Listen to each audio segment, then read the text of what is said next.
When it comes to rebellious rock bands that defined an era, few names carry the weight and cultural impact of Rage Against the Machine. Known for their politically charged lyrics, aggressive sound, and unapologetic activism, the band never shied away from confrontation. But even by their standards, what happened during their infamous appearance on Saturday Night Live in 1996 remains one of the most talked about controversies in live television history. Now, decades later, guitarist Tom Morello is shedding new light on that chaotic night, revealing behind-the-scenes tension, ideological clashes, and the moment everything spiraled out of control. A night destined for chaos. The date was April 13, 1996. Rage Against the Machine had been booked as the musical guest on Saturday Night Live, one of the most iconic platforms in American entertainment. The episode was hosted by billionaire businessman and future U.S. President Donald Trump. From the outset, the pairing was controversial. Rage Against the Machine had built its entire identity around criticizing corporate power, political corruption, and systemic inequality. Trump, at the time, was already a symbol of wealth, capitalism, and the very structures the band opposed. To many fans, the booking felt like a collision course waiting to happen. According to Morello, that tension wasn't just theoretical, it was palpable from the moment the band arrived. Backstage friction builds. In interviews reflecting on the incident, Morello described an atmosphere thick with unease. The band, known for its commitment to activism, reportedly felt uncomfortable sharing a stage with Trump. But instead of backing out, they leaned into their ethos: confront power head-on. As rehearsals began, members of the SNL staff allegedly started to grow wary of the band's intentions. Rage Against the Machine had a history of using performances as platforms for protest, and producers were determined to keep the show under control. Still, the band pressed forward. Behind the scenes, disagreements began to surface, subtle at first, then increasingly heated. Morello recalls that there were definite tensions between the band and the show's crew, though no one could have predicted just how explosive things would become. The flag incident that changed everything. The breaking point came during the band's performance setup. Rage Against the Machine planned to hang American flags upside down on their amplifiers, a widely recognized symbol of distress and protest. For the band, it was a powerful visual statement aligned with their message. For SNL, it was a problem. As the band prepared to take the stage, crew members reportedly rushed in and removed the flags. According to Morello, this act sparked immediate outrage among the band members and their team. The flags weren't just props, they were a deliberate political statement. Removing them, in the band's eyes, amounted to censorship. What followed was a heated confrontation backstage. Confrontation with the SNL crew. Morello vividly recalls the argument that erupted between Rage Against the Machine and SNL staff. Voices were raised, accusations flew. The band stood firm in defending their artistic and political expression, while the show's producers insisted on maintaining control over what aired on live television. It was a clash of philosophies. Rage Against the Machine. Art should challenge authority and provoke thought, no matter the platform. SNL producers. A network show must adhere to certain standards and avoid controversial imagery that could disrupt broadcast norms. Neither side was willing to back down. The confrontation didn't just simmer, it boiled over. Pulled from the show, despite the tension, Rage Against the Machine did manage to perform one song, Bulls on Parade. The performance was electric, filled with the raw intensity that defined their live shows. But behind the scenes, the fallout from the flag incident continued to escalate. When it came time for the band's second scheduled performance, everything changed. They were told they wouldn't be going back on stage.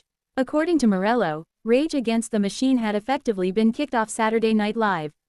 Security escorted members of the band out of the building, marking a dramatic and abrupt end to their appearance.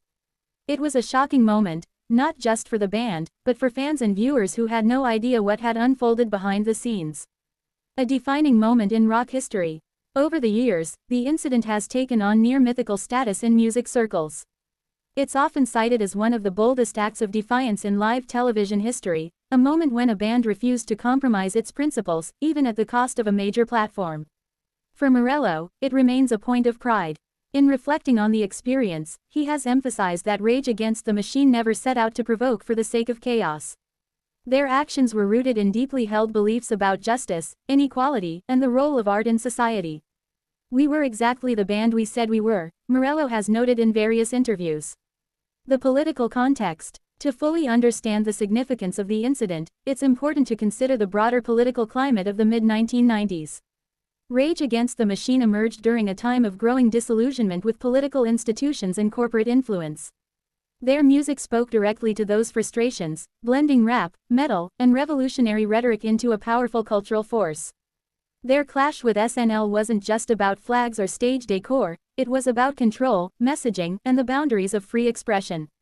Hosting the show that night, Donald Trump represented a world the band openly criticized. The upside-down flags were a visual protest against that world. The network's decision to remove them highlighted the limits of dissent within mainstream media. SNL's perspective. While Rage Against the Machine's side of the story has been widely shared, Saturday Night Live has maintained its own stance over the years. From a production standpoint, the show operates under strict guidelines. As a live broadcast on a major network, it must navigate standards, audience expectations, and potential backlash. Allowing politically charged imagery, especially something as provocative as an upside-down American flag, could have sparked controversy far beyond the show itself. In that sense, the decision to intervene wasn't just about censorship, it was about risk management. Still, critics argue that SNL missed an opportunity to embrace artistic expression, even if it made viewers uncomfortable. Legacy of Defiance. For fans of Rage Against the Machine, the incident only strengthened the band's reputation. Here was a group that didn't just sing about resistance, they lived it. Being removed from Saturday Night Live became a badge of honor, a testament to their unwillingness to dilute their message for mainstream acceptance. It also cemented their place in the lineage of artists who have clashed with authority, from punk rock pioneers to hip-hop revolutionaries. Tom Morello's reflection. Looking back, Morello's tone isn't one of regret, it's one of clarity. He sees the incident as a natural consequence of two fundamentally different worlds colliding, a fiercely independent band and a tightly controlled television institution. In his retelling, there's a sense that the outcome was inevitable. You can't invite a band like Rage Against the Machine onto your show and expect them not to be Rage Against the Machine, he has suggested. It's a sentiment that captures the essence of the conflict. Why this story still matters. Decades later, the story continues to resonate. In an era where debates over free speech, censorship, and artistic expression are more relevant than ever, the clash between Rage Against the Machine and SNL feels strikingly current. It raises important questions. How much control should networks have over artistic content? Where is the line between censorship and responsibility? Can mainstream platforms truly accommodate radical voices?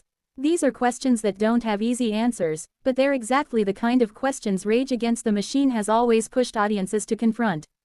The enduring power of protest music. At its core, this story isn't just about a band getting kicked off a TV show. It's about the role of music as a form of protest. Rage Against the Machine has always used its platform to challenge the status quo, and their SNL appearance was no exception. Even in failure, or perhaps especially in failure, their message reached millions. And that's the paradox of protest. Sometimes, the act of being silenced speaks louder than any performance ever could. Final thoughts. The night Rage Against the Machine was removed from Saturday Night Live remains one of the most iconic clashes between art and authority. Through Tom Morello's reflections, we gain a deeper understanding of what happened, not just the events themselves, but the principles that drove them.